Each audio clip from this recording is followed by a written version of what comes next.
Assalamualaikum warahmatullahi wabarakatuh. Jumpa lagi dengan saya Ahmad Priarjanto dalam video belajar akuntansi pemerintahan seri akuntansi aset tetap bagian kelima, yaitu terkait dengan penghentian dan pelepasan.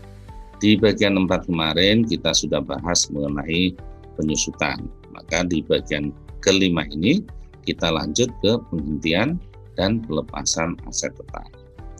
Nah, aset-aset yang sudah berkurang masa manfaatnya atau sudah habis manfaat ekonominya oleh pemerintah biasanya dihentikan atau dilepaskan dari aset tetap. Aset tetap yang dihentikan dari penggunaan aktif maka tidak lagi memenuhi definisi aset tetap. Kenapa? Karena aset tetap tersebut sudah tidak digunakan dalam operasi normal, sehingga aset tersebut harus direklasifikasikan ke aset lainnya atau dipindahkan posnya dari aset tetap ke aset lainnya sesuai dengan nilai yang tercatat. Nah, suatu aset tetap dieliminasi dari neraca ketika dilepaskan atau bila aset secara permanen dihentikan penggunaannya dan tidak ada manfaat ekonomi di masa yang akan datang. Nah, aset tetap yang secara permanen dihentikan atau dilepas, maka harus dieliminasi dari neraca. Dan ini nanti akan diungkapkan dalam catatan atas laporan keuangan. Nah, terkait dengan pelepasan aset tetap, yang pertama adalah bahwa pelepasan aset tetap di lingkungan pemerintah itu biasanya lazim disebut dengan istilah pemindah tanganan. Pemerintah dapat melakukan pemindah tanganan barang milik negara atau barang milik daerah yang di dalamnya termasuk aset tetap dengan cara dijual, ditukar, dihibahkan atau bahkan dijadikan penyertaan modal negara pada BUMN atau BUMD. Apabila suatu aset tetap dilepaskan karena dipindah tangankan, maka aset tetap yang bersangkutan harus dikeluarkan dari neraca.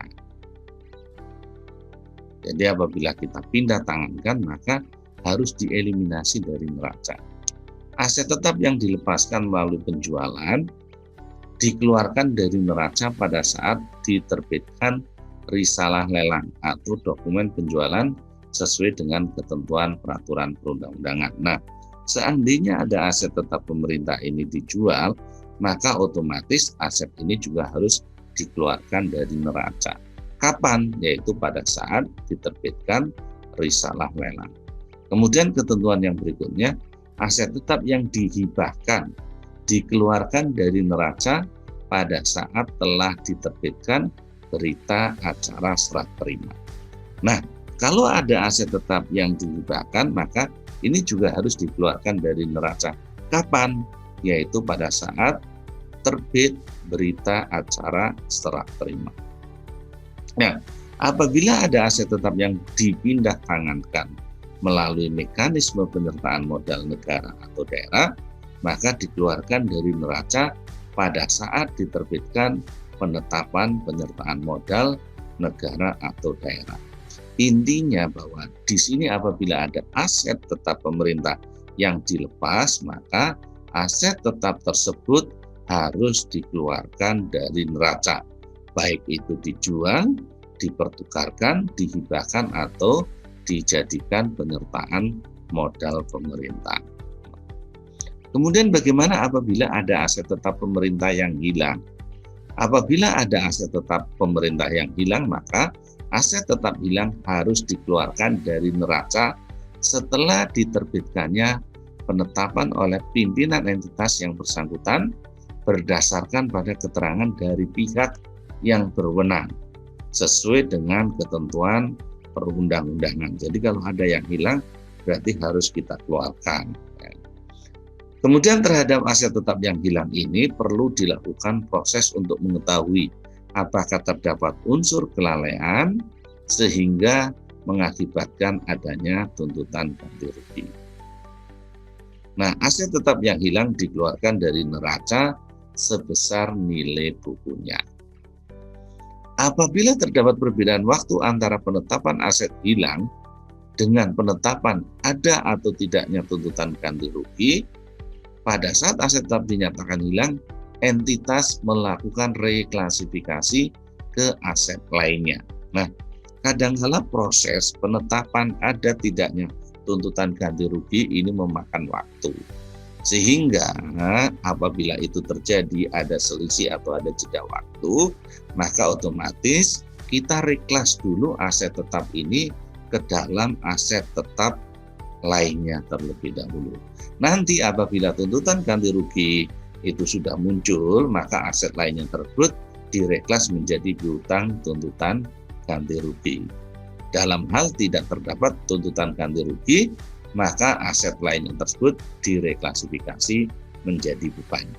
Jadi nanti pada saat hasil pemeriksaan oleh tim TGR ini ternyata memang ada kelalaian sehingga pegawai tersebut dikenakan ganti rugi, maka otomatis aset lainnya itu tadi direklas menjadi tuntutan ganti rugi. Tetapi apabila ternyata berdasarkan hasil investigasi ini tidak ada kelalaian sehingga tidak ada tuntutan ganti rugi, maka aset lainnya itu tadi direklas menjadi beban. Nah, kemudian bagaimana akuntansi pelepasan? Pemerintah dapat melepas aset tetap dengan cara tadi dijual, dijadikan penyertaan modal negara atau daerah, dipertukarkan dan atau dihibahkan. Aset tetap yang dilepas atau dihapuskan dari pembukuan sebesar nilai bukunya. Jadi bagi aset tetap yang dilepas, baik itu dijual, dijadikan penyertaan modal, dipertukarkan atau dihibahkan, maka dia akan dihapus dari pembukuan sebesar nilai buku, yaitu harga perolehan dikurangi dengan akumulasi penyusutan. Apabila terjadi perbedaan antara nilai buku dengan kas atau nilai yang diperoleh, maka pemerintah mengakui surplus atau defisit. Seandainya aset ini dijual, katakanlah bahwa aset tersebut mempunyai nilai buku 100 juta, kemudian kita jual dengan harga 80 juta, maka ada selisih 20 juta. Maka 20 juta itu kita akui sebagai defisit dari penjualan aset tetap. Nah, surplus atau defisit pelepasan aset tetap ini akan disajikan di laporan operasional pada bagian surplus atau defisit non operasional yang biasanya ada di bawah surplus atau defisit operasional. Nah, bagaimana jurnal pelepasannya? Nah, ini untuk memberi gambaran jurnal pelepasannya, maka kita lihat ilustrasinya. Misal pada tanggal 12 Januari tahun 2020, pemerintah menjual mobil dinas dengan harga 50 juta.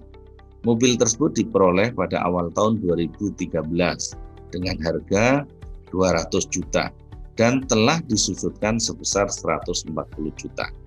Maka atas penjualan ini, pemerintah akan mengalami defisit sebesar 10 juta. Dari mana perhitungannya? Yaitu harga perolehan 200 juta, kemudian dikurangi dengan akumulasi penyusutan 140 juta, sehingga nilai bukunya ketemu 60 juta. Nah, nilai buku 60 juta kita jual dengan harga 50 juta, maka terjadi defisit sebesar 10 juta. Nah, bagaimana jurnalnya? Pertama, karena ini transaksi penjualan, maka otomatis transaksi ini akan dicatat terlebih dahulu di jurnal finansial. Di jurnal finansial kita akan catat kas sebesar 50 juta, akumulasi penyusutan aset sebesar 140 juta, defisit penjualan 10 juta, dan peralatan dan mesin sebesar 200 juta. Nah, karena ini juga merupakan realisasi dari penjualan aset yang melibatkan kas, maka kita catat juga di jurnal anggaran. Maka di jurnal anggaran kita akan catat akun penyeimbang sebesar 50 juta dan pendapatan penjualan aset LRA sebesar 50 juta.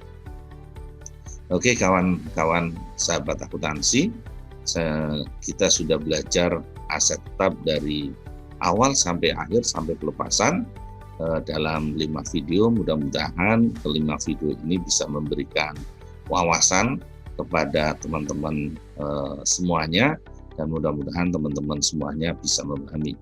Terima kasih, semoga video ini bermanfaat, dan saya ucapkan selamat beraktivitas kembali. Assalamualaikum warahmatullahi wabarakatuh.